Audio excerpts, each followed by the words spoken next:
Vitor Roque ou Flaco Lopes? Felipe Anderson ou Alan?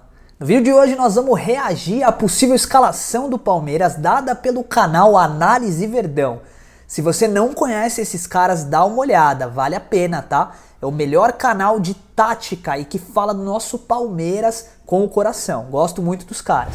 No gol, o Everton é uma certeza, não tem nem o que dizer. E na lateral direita, pra mim, o Giai também é uma certeza. É o jogador que tem sido mais regular por ali, mesmo com oscilações nos primeiros jogos dessa Copa do Mundo de Clubes. O Rocha jogou contra o Inter Miami, depois o Mike entrou contra o Botafogo. Mas o Giai, pra mim, é titular absoluto dessa posição e fez um baita jogo nas oitavas. Já a dupla de zaga, como dito, ficaria com Bruno Fux e Mikael, né? Claro que em termos defensivos, a ausência do Gomes pesa muito, né? Mas o Mikael teve seus bons momentos na temporada até aqui e o Fux fez uma partidaça contra o Botafogo. Eu falei defensivos porque ofensivamente eu acho que o Palmeiras não perde muito não, tá? Acho que o Mikael não deve tanto assim pro Gomes com a bola no pé, mesmo com o... Opa, aí tem um apontamento que eu tenho que fazer.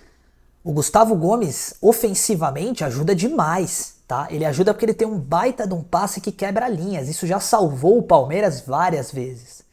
Gustavo Gomes com a bola no pé, posicionando a equipe, principalmente os laterais, faz uma diferença absurda, tá? Sim, o Palmeiras perde com a saída do Gustavo Gomes defensivamente e ofensivamente. Quanto ao Fux, eu acho que é isso. Bom jogador, mostrou o que é vestir a camisa do Palmeiras naquela última jogada, fez uma ótima partida, né? Vamos continuar.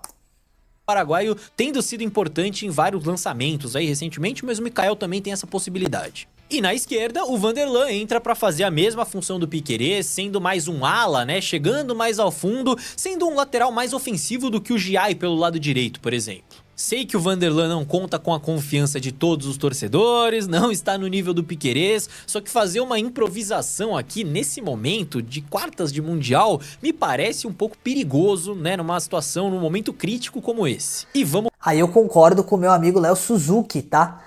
Realmente não dá pra brincar, não dá pra inventar moda. O lateral é o Vanderlan, o lateral reserva do Palmeiras é o Vanderlan e ele vai ter que jogar e vai dar o melhor dele, tá?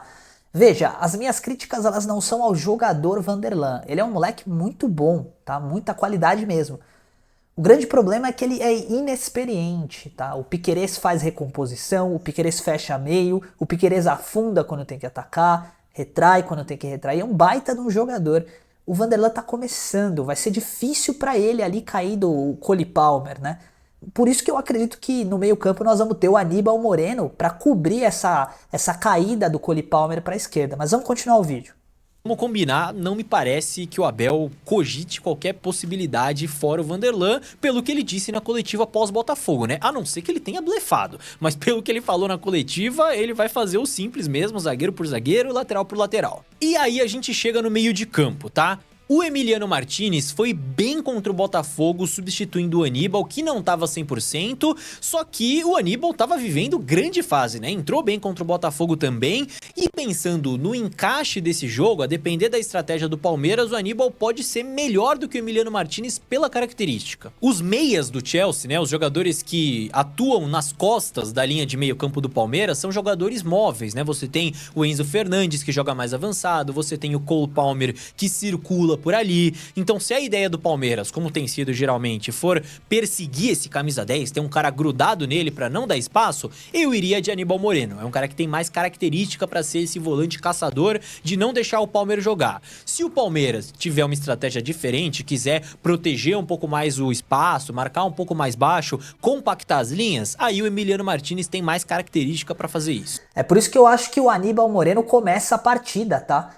Justamente por conta disso, o Palmeiras não pode se dar o luxo de deixar o Cole Palmer pensar. Ele tem que estar marcado o jogo inteiro, sem gracinha.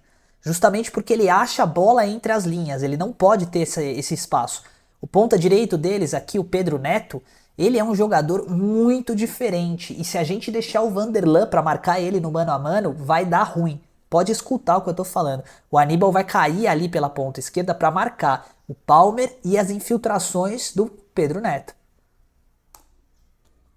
Ao lado dele, o Richard Rios tem jogado muita bola e é um dos jogadores mais constantes do Palmeiras nesse Mundial, não tem nenhuma dúvida, né? Contra o Botafogo ele mais uma vez foi muito bem com e sem a bola e ainda foi fundamental no gol da vitória, né? Limpando a jogada para servir o Paulinho ali, então é mais um dos titulares 100%. Mas a partir daí já começam algumas dúvidas, porque do meio para frente o Palmeiras mudou bastante ao longo desse torneio, se adaptou aos adversários, fez trocas. Contra o Chelsea, que é indiscutivelmente o jogo mais difícil desse Mundial, o Palmeiras também vai ter que pensar nesse time de acordo com o adversário. Com a ausência do Moisés Caicedo, um baita desfalque nesse time do Chelsea, o Maresca pode optar por preencher o meio de campo com o Reece James, que é um lateral de origem, colocando o Malo Gusto para jogar como esse lateral direito.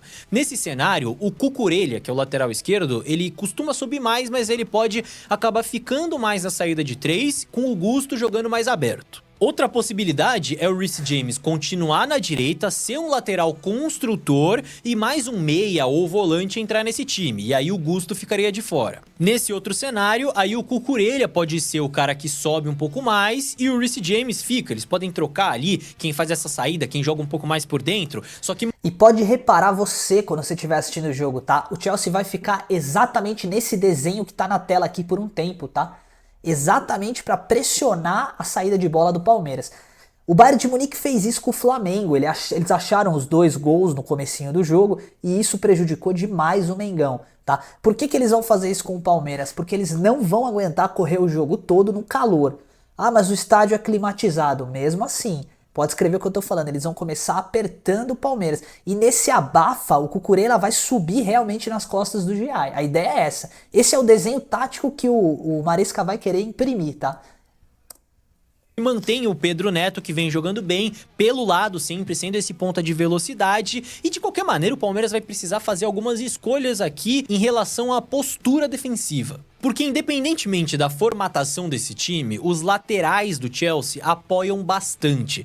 Então a escolha que o Palmeiras vai ter que fazer aqui é: vai subir a marcação para tentar conter essa saída de bola do Chelsea ou vai esperar um pouco mais, se proteger um pouco mais dessas jogadas de lado de campo dos ingleses? Se a ideia for subir a marcação, pressionar lá em cima, tentar recuperar a bola perto do gol, pode ser interessante repetir o quarteto que jogou contra o Botafogo, né, de 4 jogadores. Rapaziada, é isso que o Abel vai fazer, tá? Ele vai realmente escalar Aníbal Moreno, ele vai colocar o Richard Rios ali como um MC, né, um meio-campista ali de origem, e vai afundar um pouquinho mais o Maurício para armar as jogadas. Na esquerda o Estevão, na direita o Alan e o Vitor Roque na frente. Por que ele vai fazer isso? O objetivo dele aqui vai ser subir pressão, marcar a zaga inglesa no início da jogada. Fazendo isso, eles vão ter que chutar para frente. E aí o Richard Rios, que tem um baita de um poder de recuperação, vai brigar com o Lavia e com o Enzo Fernandes pela bola. Meu irmão, essa é a jogada do gol do Palmeiras, tá? Porque uma hora que ele pegar, ele ganhar, ou ele ou o Aníbal, ganhar essa segunda bola e ela sobrar para o nosso meio campo, a gente tem muita velocidade de ataque e vai atacar no 3 contra 3, tá? Aí eu quero ver se os caras seguram a rapaziada do Palmeiras, a molecada é rápida. Leves, tendo o Estevão mais pela esquerda, o Maurício como um 10, o Alan pela direita que foi muito bem, o Vitor Roque lá na frente. Agora, se a ideia for baixar um pouco mais as linhas e frear essas chegadas do Chelsea pelos lados, com o Pedro Neto pela direita, com o Cucurella pela esquerda, aí dá pra pensar também em outras alternativas. Você tem o Felipe Anderson, que sempre fecha muito bem esse corredor direito, o Mike, que cumpriu bem a sua função contra o Botafogo, justamente tendo que ajudar nessa marcação pelo corredor, e que pode ser importante também num jogo que o Palmeiras vai ter poucos zagueiros, né, pra se defender com uma linha de 5 efetivamente. Claro que aí alguém teria que sair do time, mas vale a gente lembrar aqui como o banco do Palmeiras tem sido muito importante nesse Mundial. Contra o Al-Ahly, Maurício e Flaco vieram do banco e mudaram o jogo. Contra o Inter Miami, Paulinho e Maurício também entraram pra resolver. E contra o Botafogo, eu não preciso nem lembrar vocês, né? Então, o Paulinho é um que a gente já sabe que não vai poder começar jogando, mas que é uma peça fundamental pra mudar o jogo no segundo tempo, pra entrar ao longo da partida. E aí você ainda tem Flaco, você tem Luíde, você tem Facundo, enfim. O que não falta pro Palmeiras são opções ali do meio pra frente. Rapaziada, era isso que eu queria mostrar pra vocês, tá? Paulinho entra no segundo tempo e o Palmeiras vai se recompor. Se tomar o gol, vai ter que apertar os caras. A gente vai ver aquele desenho tático muito bem espalhado no campo. E se não tomar o gol, se ficar o 0-0 no primeiro tempo, no segundo tempo o Palmeiras vai apertar de verdade e eles vão estar cansados. Então é isso, meu amigo. Muito obrigado pela sua companhia e por todo o seu carinho. Já somos mais de 530 palmeirenses apaixonados por futebol. Muito obrigado por tudo e até a próxima.